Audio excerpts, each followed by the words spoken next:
Whether you're watching, listening or reading this, welcome back to the Runpreneur vlog. And today we're going to give you my weekly update on the journey of a serial entrepreneur. And the Runpreneur vlog is part of the Runpreneur challenge, which is our mission to raise £1 million for children's charities by run vlogging on consecutive days the distance of one lap around the world. It's 40,075 kilometres. It's an 11-year challenge of consecutive daily running whilst vlogging. I have to do a minimum of 5 kilometres every single day, and I even do it barefoot style. So to find out how to support the challenge, please check the links in my bio or go to the website challenge.runpreneur.co, and let's get started.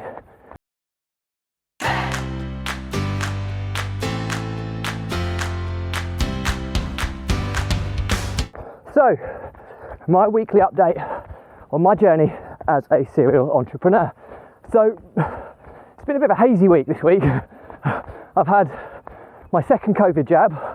I've come out of self-isolation for 9 days, and I've had an ankle ligament twinge, which has caused me quite a lot of discomfort over the past couple of days. So, yeah, pretty eventful to start with, but before I go into that detail on that, let's go through each business and give you an update on where we are, how we're doing, what's happened over the past 7 days, and we'll assess whether it's been a positive, average or negative week. So in no particular order, we'll just go through each business. Property Empire Investments, which is our deal trading business, where we source properties and sell them on, put a government-backed guaranteed lease, which gives the investor a 10-year fixed return on that property. So that business was where we had the separation of one of the partners. We've gradually built it back up now. We made a sale a couple of weeks. We had another sale this week, which is good. So the signs are promising with this business. It's starting to pick up again, and we're expecting minor growth, I would say, throughout this next quarter. We're targeting two sales a month, as we've got to revamp all the systems and processes. So we're trying to do it in a very sustainable and manageable way. So overall, it's looking positive. We've had a move around and restructure of roles in the business, and there's some key individuals that have stepped up to kind of lead that business now. So hopefully it will all go to plan, which will be nice. Next, we move into Property Empire Builder, which is the property education and rent-to-rent trading business. And yeah, this one's moving quite well. I mean, we've got a really strong pipeline. We've got kind of about 50 properties coming through the pipeline at the moment, some of which we'll sell, some of which we'll keep. And we're targeted for this quarter to get 9 leases over the line for ourselves to hold as a company in Property Empire Holdings, which is our holding company, and to sell 9. This is by the end of September. So we've got 20, or sorry, it's taken so long for us to get some of these deals through. Four of the pre-sold buyers have now pulled out, but we've still got 16 sold committed reservation fees that we need to try and service this quarter. So we're working hard, but we are in the realms of the lease provider in trying to approve the properties quick enough. It is a bit of an arduous process, so we can't really speed it up any more than the speed in which the lease provider operates within. So but overall, yeah, we're looking really strong in that business. We made a major change in the structure where I've adopted a visionary and integrator philosophy on the group now, and there's 2 key individuals within the team who I've moved into integrator positions. So the idea is that the visionary is the strategist of the group or the businesses, whereby, you know, we think about how we're going, what direction we're going, the strategy, we get people's buy-in, and then the integrators are the ones that implement the systems, processes, put the people into position and create the reports. And I have 2 of them now working alongside me. So all of the strategies and things that I've set, I've got 2 integrators now that are working with the rest of the team to get everything in place and the wheels in motion, which is super cool. Now, they need a lot of support to begin with, but I've chosen them because they're the ones who have got the best project management and systems-based skill set to be able to set things into motion and hopefully perform as we desire. So that's positive. We've then got Property Empire Construction and Maintenance. It's a break-even business at the moment, just servicing a backlog of refurbishment programs that we're working through. We're gradually getting through them, and the aim is to turn a profit finally in this quarter.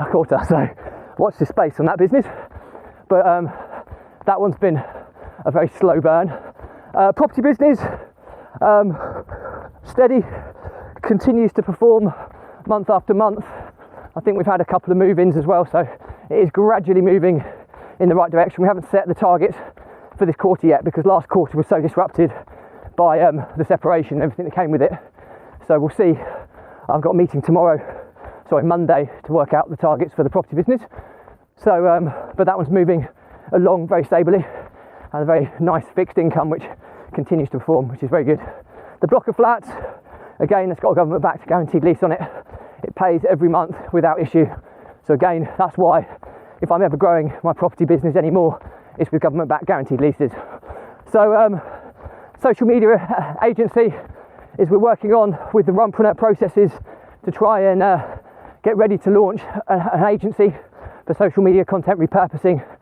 Kind of, it's going to be autumn time before we even get to that, so it will certainly be next quarter. We'll be planning the launch with if everything goes to plan. And then Runpreneur is really starting to gain traction now, which is super cool. I think we've got about 20 subscription donations in place now. We set our target on getting 50 by the end of July, so we've still got a way to go. But I haven't worked out the exact figures, but our biggest monthly donation is £100. We've got several at the £50 a month bracket, and lots at kind of £5, £2 and £1. So I'll work out and I'll give you an update at the end of the month on what the monthly donation role is in that business. But I say business, not for profit organisation, because it's all 100% charitable. But I'm really, really excited about how it's going. We've got some cool people that we're going to got running interviews with that have got big following, great stories with their connection with running, who really want to be involved, and they're really starting to open the doors to some key figures, which is really exciting. So, how you doing, pal? So yeah, it seems things seem to be happening in the Runpreneur Challenge, which is super cool. I've started my outreach process of personalised video messaging everybody in my kind of immediate network to try and get subscription donations in place, and we've launched our campaign Caffeine for Kevin. So the idea behind it is that if people can afford to donate me the price of a cup of coffee per month, £1 or £2, you know, I'm very cheap when it comes to coffee. Hopefully that's sustainable for people, having come through a COVID pandemic where people's financial circumstances are very different. But hopefully most people wouldn't notice £1 or £2 leaving their account once a month. But because it's such a long challenge, that £1 equates to £125 over the course of the whole challenge in monthly donations, and that £2 equates to £250. So it's a significant amount of money just on those tiny little monthly donations, which will make a difference. So that's starting to go well, and people are seeming to appreciate that kind of process, whereas we're not asking for big chunks of change all the time, which is key. So overall, I'd say, yeah, it's pretty positive. Like I say, I've had a little twinge of an injury. I've had to self-isolate for 9 days. I had to do 8 runs around my house and garden. I'd ended up doing 78 kilometres in 8 days, which was horrendous, a horrendous experience. Wouldn't wish it upon anyone. I then came out, had my second Pfizer COVID jab, felt horrendous, and had to run the day after, which again was grim. So it's been a pretty bruising week from a physical perspective and a mental perspective, but I think when we look at where we are and where we're going, I have to say it's pretty positive. So that's pretty much it for me today. Any questions, drop me a comment, I'll respond to everyone. If it's a bigger topic, I'll do a separate vlog episode, tag you in. Please, please, please support the Runpreneur Challenge, which is our mission to raise £1 million for children's charities by vlogging on consecutive days a distance of 1 lap around the world. 11-year challenge, guys. So check out the link in my bio, or go to the website challenge.runpreneur.co. Runpreneur is spelled RUNPRENEUR. So that's challenge.runpreneur.co. If you want to subscribe to a monthly donation and join the Caffeine for Kevin program, you just go to donate now. There's an optional video to watch how the money is processed and sent through to the charities, and then hit donate now again, and you fill in your details and you're done. So please, please, please, makes a huge difference. Stay positive, stay happy, and I'll see you tomorrow. Bye.